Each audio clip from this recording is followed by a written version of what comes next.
Hi everyone, welcome back to my channel.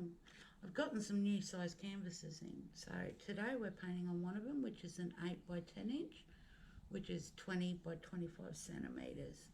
I'm going to be doing a swipe today. My base is my white by Araldo, which is 1 part paint, 3 parts of my Floetrol glue medium.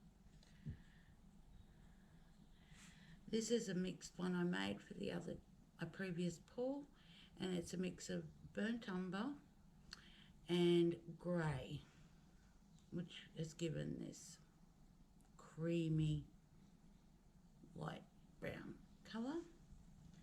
I'm also using some magenta and some phthalo blue. My coloured paints are 1 part paint and 2 parts of my Floetrol glue medium.